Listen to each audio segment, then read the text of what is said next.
Hello, this is Seth Welling, and welcome to another AFI 100 Greatest American Films List Review. Today we're going to do The Wizard of Oz. Both The Wizard of Oz and Gone with the Wind came out in 1939. They were both up for the same Oscars. Gone with the Wind won Best Picture and won an first Oscar for an African American woman or African American person. Hattie McDaniels, number one. And they also shared a director, two directors. The primary director, Victor Fleming, directed Gone with the Wind for Warner Brothers, and he directed The Wizard of Oz for MGM. George Cukor was also a director of both films, but he was in the primary. Both films were in color. Both films were based on a book.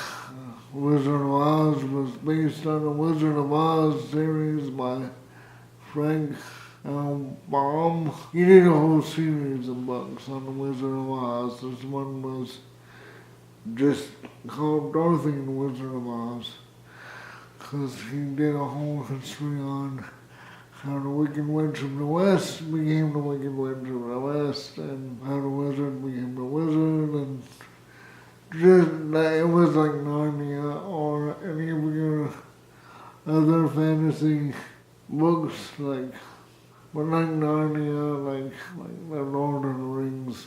But I liked it better because she scared the hell out of me. Scared me really badly as a child. But it was that I would consistently always have to watch. Strong women, Dorothy. Gail was the leader of the group.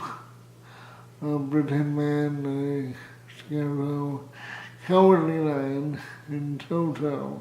Vivian Lee's character, Scarlett O'Hara, was the leader of Terra and Gone with the Wind. And this was not a norm in 1939 film. Neither was the color. Gone with the Wind was color all the way through it.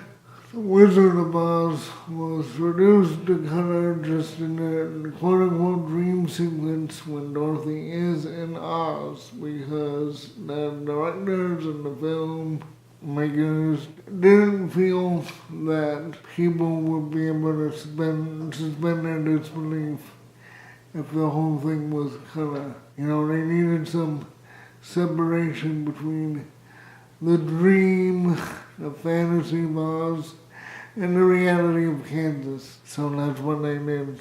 And both Wizard of Oz and Gone with the Wind were fairy tales. Gone with the Wind was a grand retelling of what slavery in the South was like. It was like Camelot. Of course, it was Camelot for Scarlett O'Hara, but it wasn't Camelot for Hattie McDaniels' character Mammy, who had to do all the work.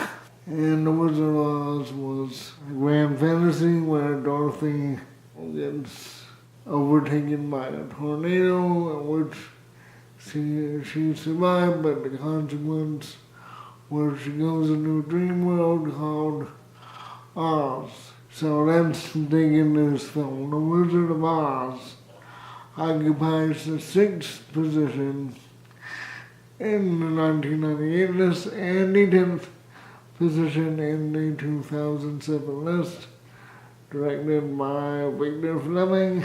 Like I said, it was made by MGM. MGM has a lion, and during the presser, the people from MGM recently on the lion, the lion is a lion in MGM.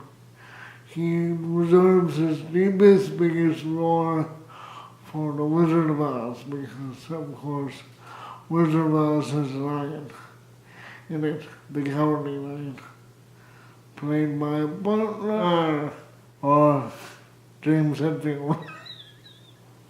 The Wizard of Oz was really before its time. Because it seemed it fielded rave reviews by the critics, and it just tanked at the box office.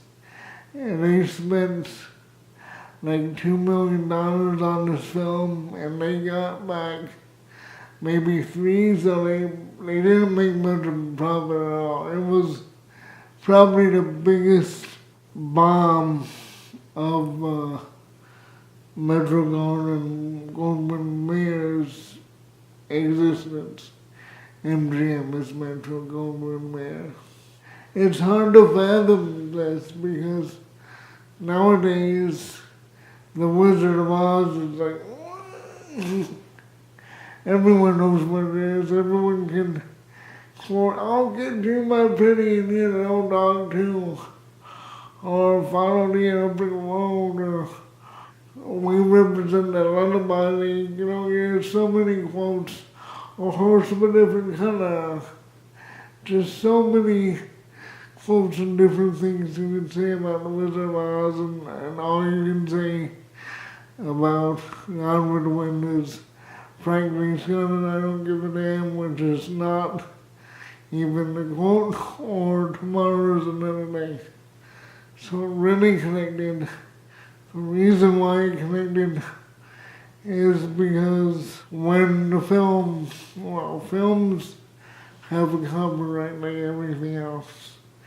And that copyright expires like 20 or 30 years after the film is released, or at least that's the way it was.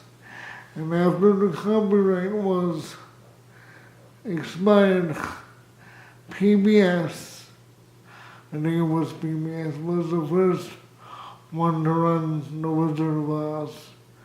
And they ran it every year. And then CBS picked it up in 1968, and I think they did it until 1990 or 1992, because I always remembered watching The Wizard of Oz in March, and this Wizard of Oz video which will go up on March 18th, because that's within the range of days when it would have been shown. It was right before Easter-ish, because Easter can be as early as March 22nd or April 22nd, 24th. One time Easter was on March 23rd, and it's like the earliest it's been in 822 years or something. But that's extraneous information. So I would always watch The Wizard of Oz from the time I was 3, and the Wicked Witch of the West scared the heck out of me, just scared. She was all green and just, you know, it was, and I was drawn to it, but then I was repulsed by the witch. But I was drawn to it and repulsed, and it affected me so deeply that when I was 3 years old, I was the Wicked Witch of the West for Halloween, in an attempt to own my fear over her, over Margaret Hamilton. It was horrible. I used to always watch it and have nightmares about it because it was just so scary. I'm just a green witch woman, and just. But I think what I liked about it subconsciously was that in Kansas, nobody cares what Dorothy says. You know, no one's listening to her. She's a kid. You don't have anything to say when you're a kid. It's like a rebel without a cause, but like, not even 20. It's like 15 years before Rebel Without a Cause, and nobody listens to you. You can just go out and and run around and do whatever you want. Go see fortune tellers, be scared of old women on bikes, and then when you come back and there's a tornado, everyone is concerned for you, but when there's no tornado, they don't really want you around. Whereas in Oz, she's the star of the show. Linda is like, oh, we'll help you out. The Munchkins are like, we'll help you out. And along the way, she gets the Scarecrow and the Tin Man and the Cowardly Lion saying, we want to go with you, Oz. We'll protect you. We also need to do some business there where we get to ask the wizard for what we want. And she empowers these people who are not really empowered by themselves. Some of them were just stuck in limbo, like the Tin Man who couldn't even move, or the Scarecrow who was stuck up on a pole. So this is where the female empowerment comes in. She's probably the first kid, well, aside from Shirley Temple, but the Shirley Temple films really haven't survived, probably because they're all in black and white. Wizard of Oz survives. It's still a wonderful film. I am still kind of afraid of the Wicked Witch of the West because now I'm thinking she's wearing lead-based paint and she got burned when she went up in a puff of smoke. That time she got really burned badly because, it was pretty much a mess in the production because Toto had to go on medical leave because some crew members stepped on him. How would you step on one of the stars of the movie? It's ridiculous. It's like kicking Lassie. Nobody kicks Lassie. And it's interesting because Culver City was the MGM town. My friends live right on the cusp of Culver City in Venice. They actually live in Venice, but it's like down the street is Venice, up the street is Culver. And it's the Culver Hotel is just amazing because it was the hotel in which the Munchkins stayed in. And the Munchkins being the greatest collection of little people ever on a film. And this was like 1939 when those people were ostracized just like I would have been ostracized. And many other people would have been ostracized. But no, they were all in their glory. And they were rocking that hotel. They would just do insane frat-style parties and they were having all kinds of fun down at the Culver Hotel, which is now a landmark. They show movies there, and I had my own little Culver Hotel experience when I had a couple of drinks with Mike Genovese. He wasn't in Cold of Silence, Tony Luna, 1985, and he was probably more famous than his wife. When in ER, he was a security guard in ER for like 10 years. He's a very nice guy. He's as old as my parents, and if I produced a film, he's the type of guy I would want on it because he's so generous, telling me all this Culver trivia, like each street has its own trees so they can film on this street if they were in Chicago, film on this street when they were in LA, this street when they were in eastern states like Boston, Mass or something.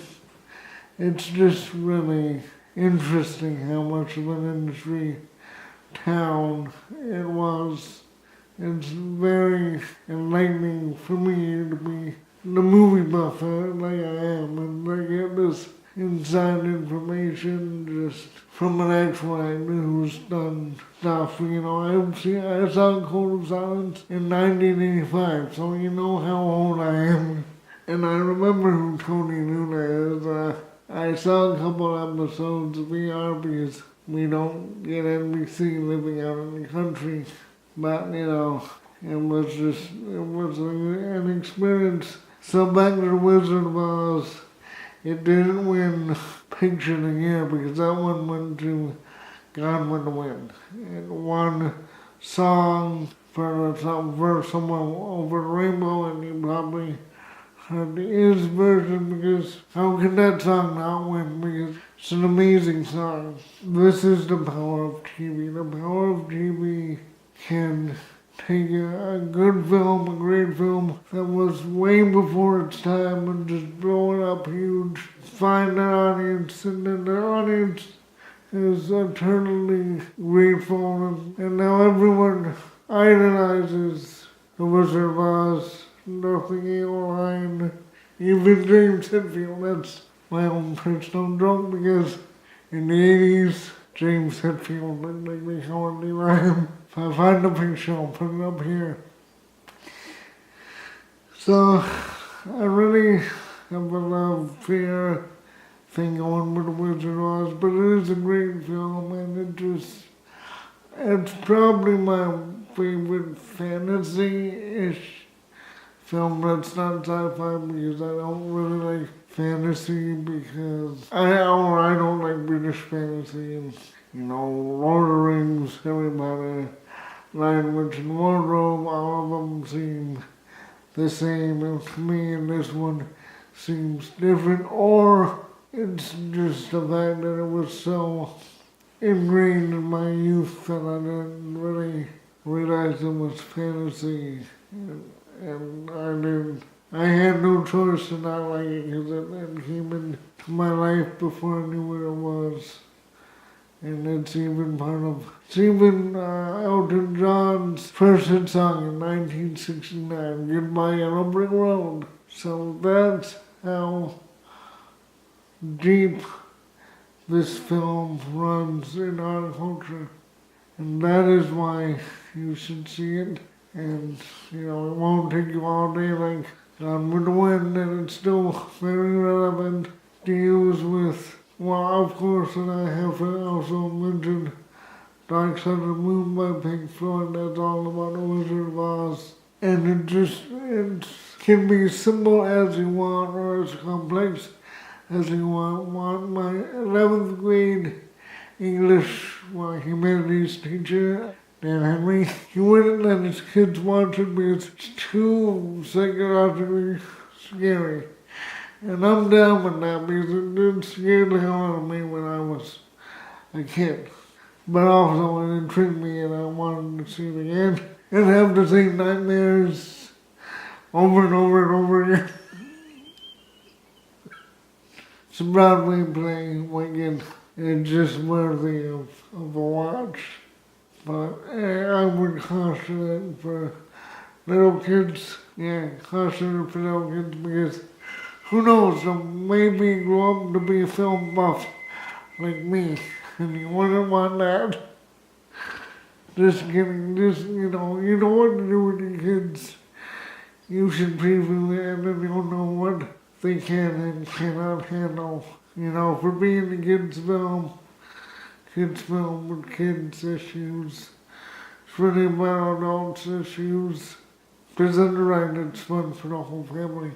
If you like this film, like, subscribe, hit that bell, ring the bell, and visit my links in the box below. And I'll give you another one soon. I hope you have a good start of March.